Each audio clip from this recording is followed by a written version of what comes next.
What can I do for you? Gina, given the changes that you had talked about seeing in Megan from last year, or the end of last season to now, did you kind of expect this kind of performance from her, where she just got the overall game going right away? Yeah, I mean, I think the games kind of tend to go a certain way, and this game kind of lent itself to a lot of easy shots, and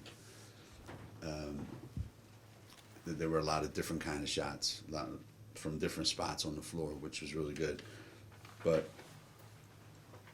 Megan's practices have been different than they were last year, so I would expect her game to be different. We talk all the time about the 40 points that we used to start every game with last year that now we don't have, and they were going to have to come from somewhere,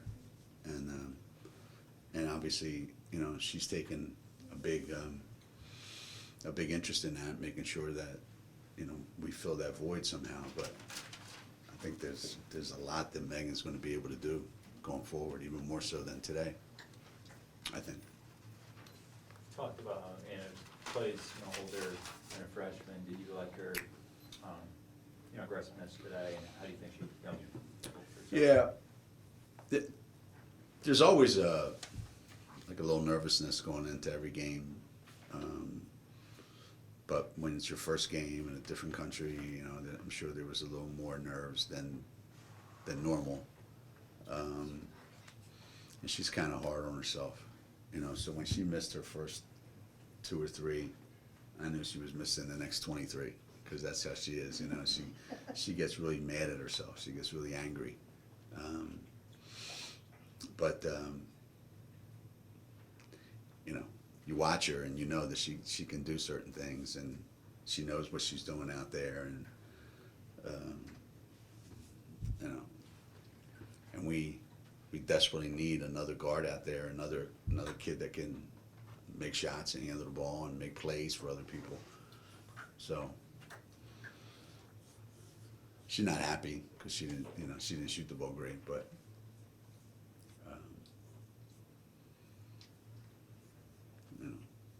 Is that why you decided to start her, Gino? Like, you saw that she could?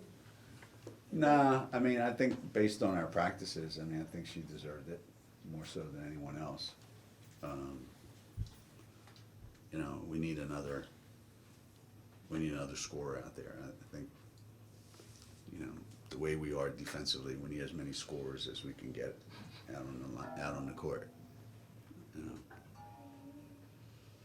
It's not going to be pretty. Is it impossible to gauge anything defensively off a game like this, given the opponent? You can a couple things. There were some things that we did that were pretty good, and there was a bunch of things that we did that are going to have to be fixed. And we knew going into the season that we can't be a good defensive team. It's not possible. It's just not. So we're going to have to get, as I said, we're going to have to get a little bit creative. But we don't have the pieces to be a really good defensive team this year. I think we need to get better, but I don't know that we'll ever reach where we're a great defensive team. I've had some of those. This ain't one of them. Well, great defensive player today was Olivia, who had 5 blocks and 4 steals. What's at least her presence do for even a struggling defense as you have them going forward? Well, it's a double-edged sword. When your big guy has to block a lot of shots, that means a lot of guys got beat. So it's good to have her back there because she's long enough that she can affect shots, and she's gotten a lot better at knowing when to and how to. So now we don't want to put her in that situation, 30 times a game where she has to, save us from a layup. So if we get a little bit better at keeping guys out of the lane, then the few times they get in there, I think she'll be, and it's going to be unbelievably important for us to keep her out of foul trouble.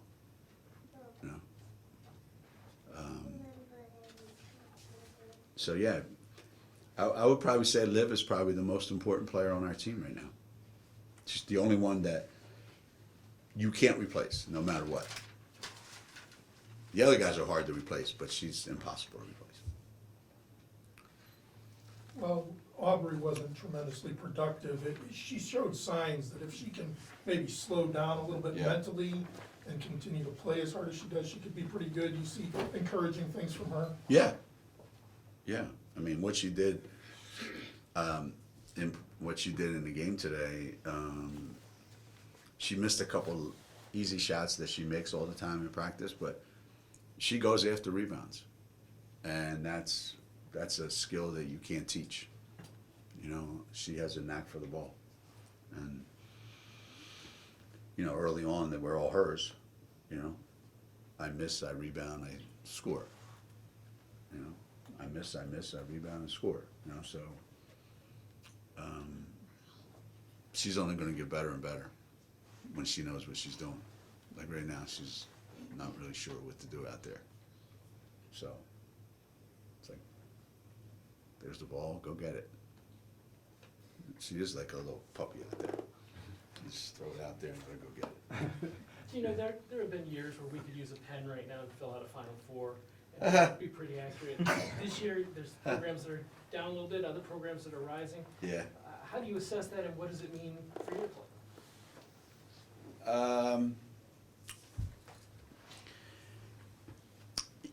Yeah, each year, you know, I don't want to become, well, I shouldn't say, we were accused for a number of years of it being the same teams all the time. You know, we were on the verge of becoming college football. You know, so it's good that there's new faces up there. Now, did a lot of those faces show up because the people that were already there backed up, or because they got really, really good? I think it was a combination of the two. But that's usually what has to happen, you know? So the fact that you can't just sit here right now and go, here's the Final Four, I think that's a good thing. You know, and I think it helps keep interest around the country. I think it reminds everybody how, hey, this is not given, it's not guaranteed, no one's entitled to this. You know, you have to earn it. And for us to go to 12 straight Final Fours, people start to think, you know, when they put the schedule, you know, senior night, conference tournament, Final Four, parade.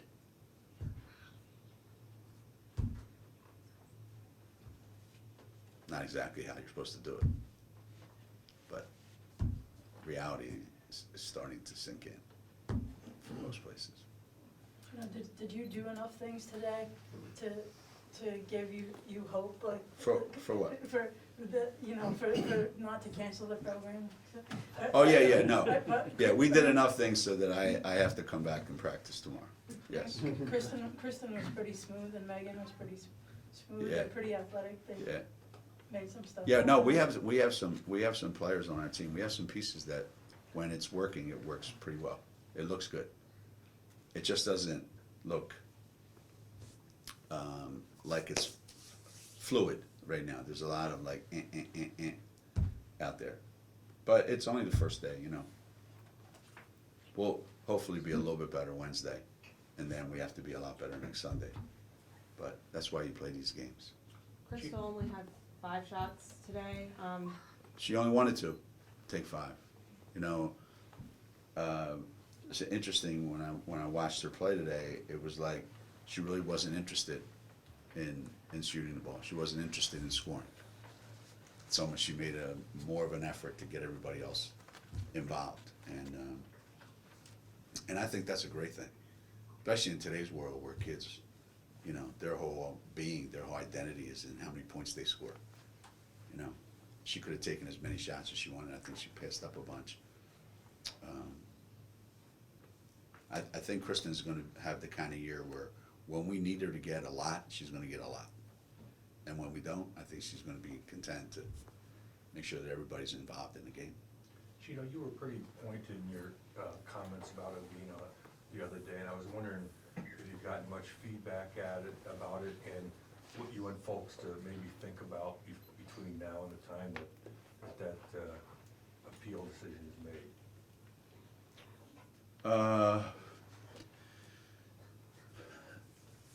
You know, I don't spend a lot of time, you know, checking what's out there anymore. I think both Dave Benedict and I said what I think we felt and we needed to say.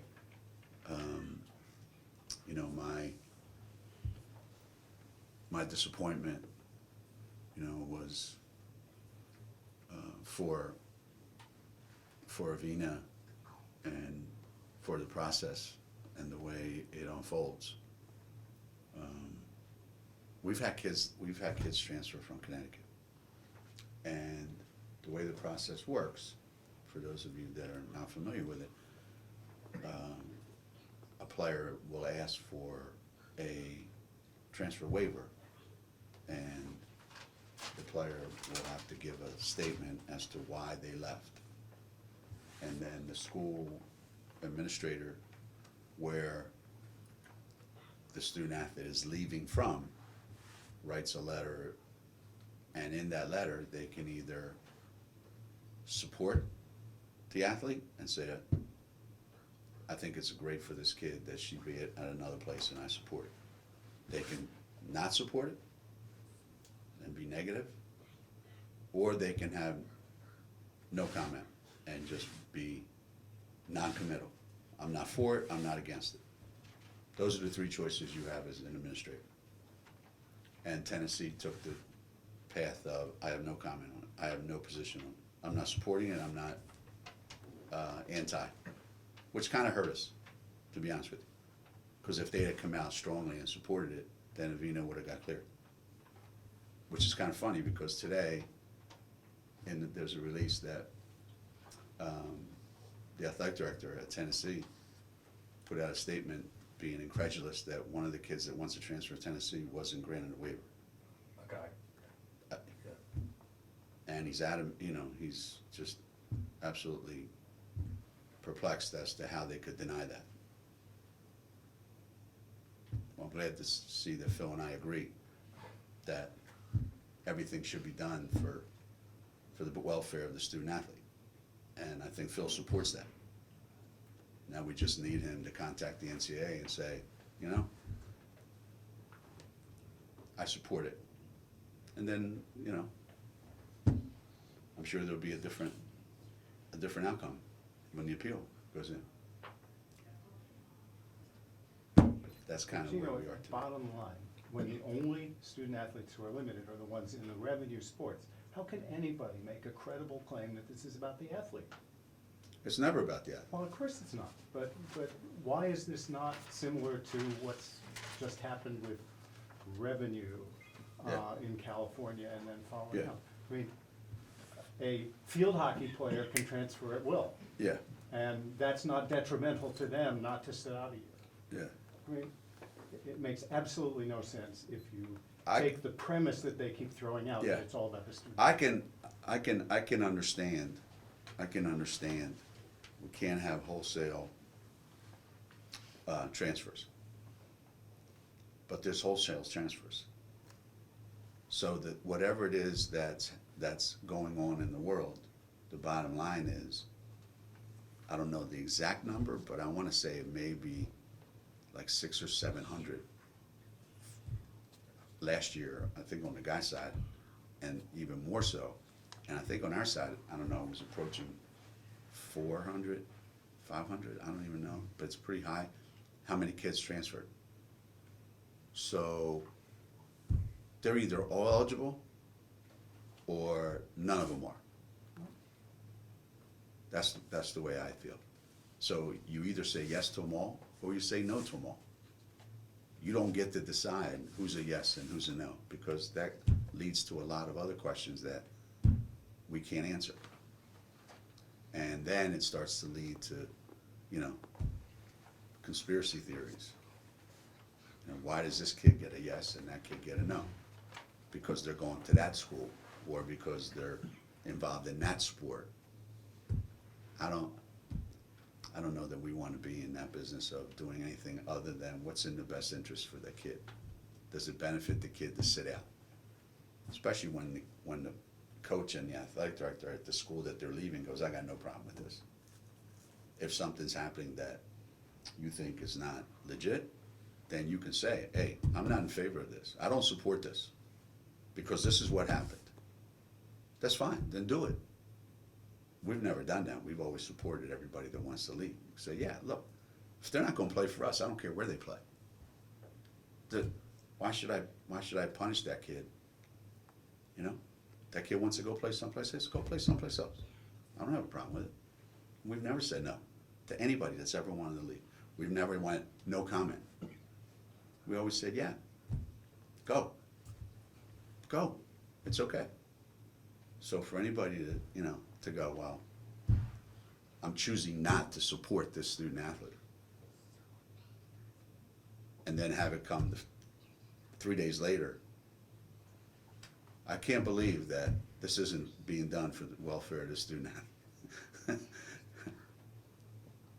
So, Wednesday when we got the no, I was disappointed that Phil wasn't on our side. Now today, I'm extremely gratified that Phil is on our side. So I'm hoping it works out.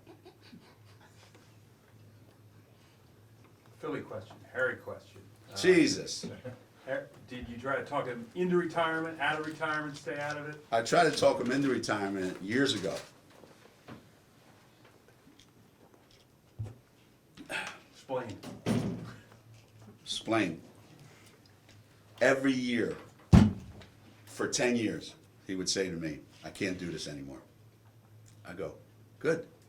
I don't feel like coaching against you anymore. I don't want to come down here and go through this, you know, excruciating pain of playing Villanova. I said, find something else to do. He goes, I don't know what else to do. I go, then stop complaining.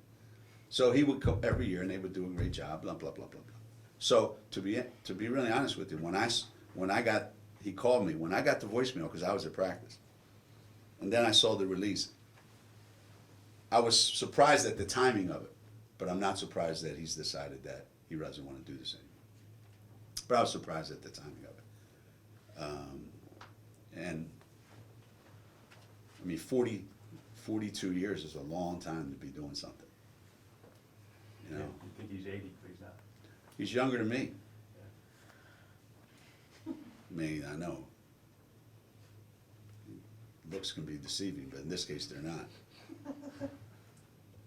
But, or actually, in this case, they are. Yeah.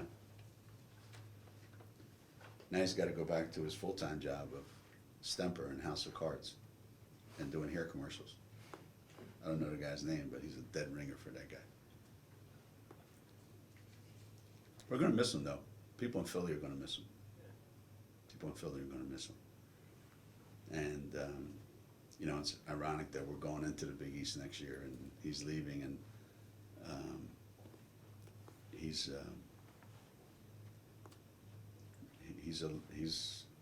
a legendary figure in the coaching world. And in his mind, but he's a legendary figure in the coaching world. Both of those things are true. Both of those things are true. But I know he's been struggling, you know, health-wise with a couple things that have been bothering him off and on, and you know, so I'm happy that he's gonna not have to deal with it. He puts a lot of pressure on himself. He's one of these guys that, you know, he takes it very seriously, takes everything to heart. Every game still means the world to him. Every game, every play, every practice, everything. He carries that weight around with him every minute of every day, and it takes its toll, you know. But